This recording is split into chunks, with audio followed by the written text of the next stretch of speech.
זמן ריצה עכשיו, שלום אבי סלומון. שלום רב. מה שלומך? ברוך השם, תודה לאל. שלום אסף דגן. שלום, שלום. אתם שותפי ריצה. מה זה אומר? זאת אומרת שאנחנו נמצאים בקבוצת ריצה שנקראת רואים רחוק. אני מתאמן שם למעלה משנתיים. כן. התאמנתי כאשר אייל הסטיין היה המאמן שלי, מאמן אישי, ווילם מאמן נבחרת ישראל. התאמנתי בהתחלה במטרה להשתתף באולימפיאדת לונדון. לצערי נפצעתי שם ולא יכולתי להגיע לאולימפיאדה. והתחלתי חזרה אחרי כמעט שנה וחצי שלא רצתי. כן. באיזה ריצות מדובר? לקבוצה קוראים קשר עין, לא רואים רחוק. רואים רחוק זה המרוץ השנתי שיש לקבוצת, בעצם לאוכלוסיית העברים בארץ. אני הגעתי לקבוצה במרץ, וככה פגשתי את אבי. בעצם הקבוצה מורכבת מעברים, אירועים, שמצטוותים כל אימון ביחד. בתקופה הזאת אבי התאמן לאליפות העולם שהייתה במאי, לשם הוא נסע עם איילה. יצא לי לעשות איתו כמה אימונים בתקופה הזאת. אז בעצם אחרי שחזר מאליפות העולם, הצטוותנו, ומאז אנחנו גם רצים יחד במסלול וגם בחיים. זאת אומרת שרצים, כמו שאנחנו רואים גם בתמונות, פיזית מחוברים אחד לשני, נכון? עם איזשהו חבל קטן. ואתה בעצם מכוון את הדרך, זאת אומרת, מזהיר ממכשולים ומסביר מה לעשות, ואתם ככה רצים שניכם ביחד.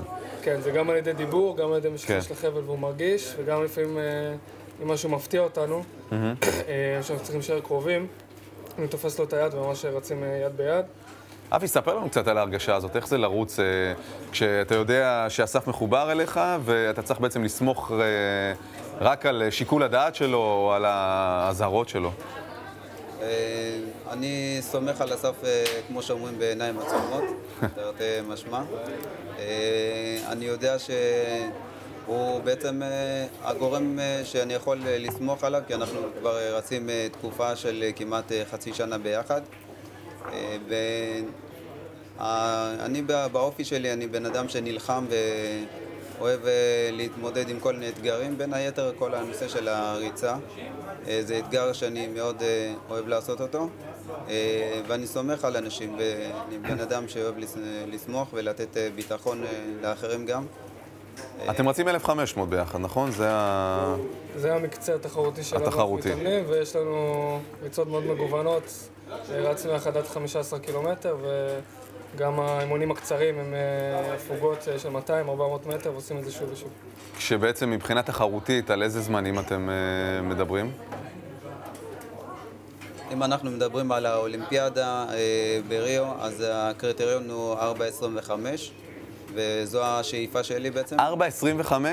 קריטריון ל-1,500 מטר. כן, זו גם... משחקים הפראלימפיים בריו. כן, אז עכשיו, זהו, הזכרת, אבי, את העניין הזה של ריו. אתה בעצם רוצה לקבוע את הקריטריון, נכון, למשחקים הפראלימפיים? כן.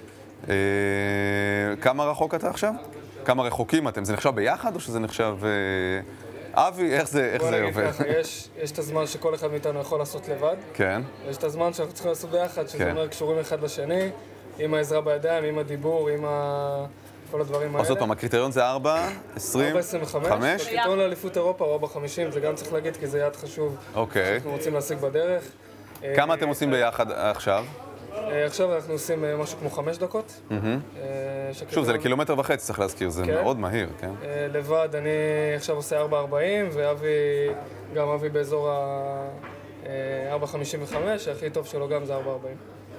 אוקיי, אז ואתם מתאמנים לקראת השגת הקריטריון, או עושים איזשהם מאמצים בכיוון? איך בעצם משפרים את התוצאה? כן, אנחנו עובדים מאוד מאוד קשה. אנחנו מתאמנים, כמו שהוא אסף אמר, בכל מיני סגנונות אימון, כל מיני משטחים למיניהם. למשל, ריצה בכביש בשוליים כדי בעצם לשפר, אז אנחנו עושים אימוני עליות, אימוני ירידות, אינטרוולים מ-400. יש איזושהי תמיכה מקצוענית בסיפור הזה? זה באיזושהי מסגרת רשמית? יש לנו את המסגרת של קשר עין, שהיא המסגרת הרשמית היום לריצת עיוורים בארץ, שאותה מאמן וילם, שהוא גם מאמן נבחרת הריצה הפראלימפית של ישראל. ואת ההדרכה אנחנו מקבלים ממנו. הבנתי שאתם רוצים לצאת למחנה אימונים. זה קורה. זה קורה? כן. איפה? בעוד כשבועיים וחצי אנחנו נצא למחנה אימונים באתיופיה, משום שזה מקום מאוד גבוה מעל פני הים. כן. המקום הכי טוב להתאמן בו זה שם, כדי בעצם לפתח גם מהירות וגם סיבולת לעבר הים. זאת אומרת, ולכמה זמן אתם יוצאים לשם? לחודשיים. חודשיים שתשהו באתיופיה כדי לשפר את הזמן, להשיג את הקריטריון בעצם. כן, בתקופה הזאת עושים 6 אימוני ריצה בשבוע, אימוני כוח, גמישות, טיפולים, כל הדברים. זה מין מחנה אימונים מוסדר כזה, אקדמיה, מה הולך שם? יש שם מקבוצת ריצה שאני התחברתי אליהם בשנה שעברה דרך איילה סטאין, האלוף ישראל במרתון שאימן אותי, ויצרתי איתם קשר לפני מספר שבועות, והם מאוד שמחו לשמוע שאני בעצם אחזור לשם בשנית. הם ערוכים ומוכנים גם ללוות וגם לאמן, והם ישמחו גם לקבל את אסף כמלווה. זאת אומרת, זה לוקח חודשיים, אתם בעצם תעדרו מהחיים האמיתיים שלכם למשך חודשיים. אבי, מה אתה עושה בחיים? אני מתעסק בכמה תחומים. אני עובד בדיאלוג בחשיכה במוזיאון הילדים בחולון, שזו אטרקציה מאוד חשובה שכולם יגיעו אליה ויחוו אותה. בעבודה שנייה אני עובד במרכז נא לגעת, שזה מרכז מאוד מאוד ייחודי. זה מרכז שהוא מורכב משלושה קבוצות. קבוצה ראשונה של אנשים חרשים עיוורים שמעלים הצגה, מחלת אשר קוראים למחלה הזו. זו קבוצה מאוד מאוד מדהימה שמריצה הצגה שמדברת על סיפור החיים שלהם, ויש הצגה חדשה עם קבוצה חדשה שעובדים עליה מאוד בקדחתנות כדי שאותם אנשים יוכלו להתפרנס. אני עובד שם במסעדת בלקאוט בתור מלצר, שזו חוויה מאוד מדהימה. אנשים נכנסים לעולם שלי בעצם. היא בחשיכה מוחלטת. כן, המסעדה מוחשכת ברמה טוטלית. אני מקבל אותם בתוך המתחם ומערך אותם ומלמד אותם על איך שניתן בעצם לאכול בחושך בעזרת 4 החושים. כי בן אדם רואה, חושב שהוא עושה הכל כי הוא רואה. ומסתבר שדווקא אנשים שלא רואים שמים לב להרבה דברים שקורים בשטח בעזרת 4 החושים. וגם אני בתור אדם שראה, חשבתי שאני עושה הכל כי אני רואה, ופתאום כשאני הגעתי לסיטואציה של אובדן ראייה, אני נוכח לדעת שהדברים הם אחרת לחלוטין. כן. אז אני חושף להם את העולם הזה, ואני מרצה בבתי ספר בכל מיני תחומים בכל הארץ. מרצה גם בבנק הבינלאומי במכללת רמת גן, מכללת משפטים וכלכלה. רגע, למחנה האימונים יש מימון, הכל מסודר? בתהליך. אנחנו עובדים על זה, התחלנו קמפיין מאוד גדול לפני חודשיים ביחד. צריך עוד כסף? אנחנו עוד לא שם. עוד לא שם. אז הנה, בואו ננצל את ההזדמנות אתם פה בטלוויזיה, כדי לפנות לאנשים או גופים מסחריים שרוצים לתמוך בכם לקראת מחנה האימונים ולעזור לכם להשיג את הקריטריון לריו. הנה עמוד הפייסבוק שלכם, רצים עם אבי לריו, נכון? רצים עם אבי לריו 2016. כן. א', אפשר קודם כל להיכנס ולשתף ולעשות לייק, וכל העדכונים והכל קורה שמה. אז אני מזמין את כל עם ישראל וכל מי שמתחבר לסיפור באופן אישי.